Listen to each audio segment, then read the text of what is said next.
Yeah, maybe we could look the way of alternative gas now. CNG messages everywhere. Government is giving CNG. Everybody's talking about alternative. Mr. Latibosu, this is your area. But even with that, we still talk about affordability. Yeah, thank you, Ini. I think the most essential aspect of energy that is critical to human being is about food, cooking energy. How do we process our food? And unfortunately, this part of the world, we neglected that aspect. And the majority of Nigerians were cooking with means that are not preferable, that are not healthy to them. They waste time, it's shortening their lifespan, they increase medical bill because we do not have access to a clean and the most acceptable means of cooking, and that is LPG. It will surprise you that Nigeria has huge deposit of LPG, butane, propane under the soil. But in terms of accessibility, that's why I agree with my colleague here.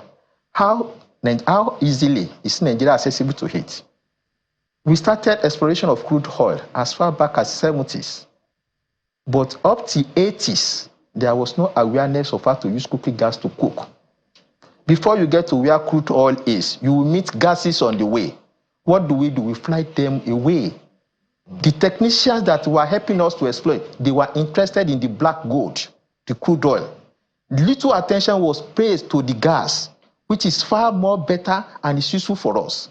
And when they have to exploit some, they package it and send it to Europe, another part of the world, where they think they needed it more.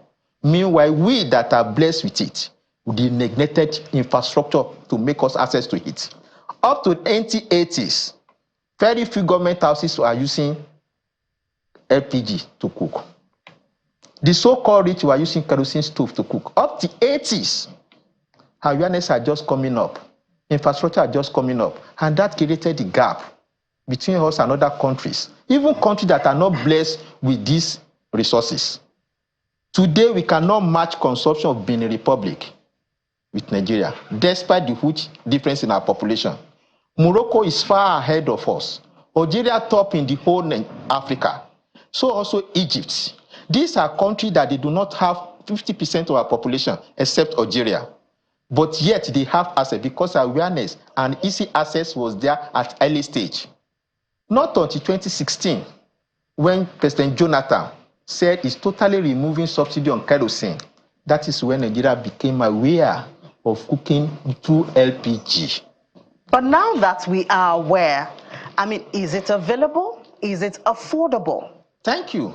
Currently, and that is what this current government is doing, they are trying to battle supply to make it available. The supply is relative because the usage level is low. By the time the usage level grow the way it's supposed to grow, currently Nigeria consumes 1,250,000 metric tons per annum.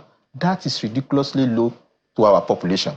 We should be consuming not less than 6 million to 700 million per annum. But is it low because of non-awareness, or low because, I mean, we've had conversations of people want to convert their cars and the cost of it alone is also... That is the problem. Affordability, purchasing power of Nigerians. A lot of the poor people in the village, we are not talking of cities, in the village, you gave a chart about the population distribution of Nigeria. About 35% are in the village. Out of that 35%, only 5 or 2% are using LPG to cook, are using butane. So those ones are out of the net. They don't have access and they can't afford it. So affordability, purchasing power of Nigeria is a factor, and the cost of this. However, we must see this as a social good that will benefit everybody and also benefit our economy. Because the more people are running away from it, the more we are increasing medical bill, the more we are deforesting, and that is too dangerous. Climatic change. The Western world, they are buying gas from us. You don't go anywhere in Europe and see anybody using a cooking stove. Far back as early as 1960s, 70s. But here, till tomorrow, there are still some parts of Nigeria that are cooking with wood. And these are areas we should look at. The future, the prospect. How do we develop this? We must create awareness, number one. Two, we must make it affordable. And this is area government needed to play a role.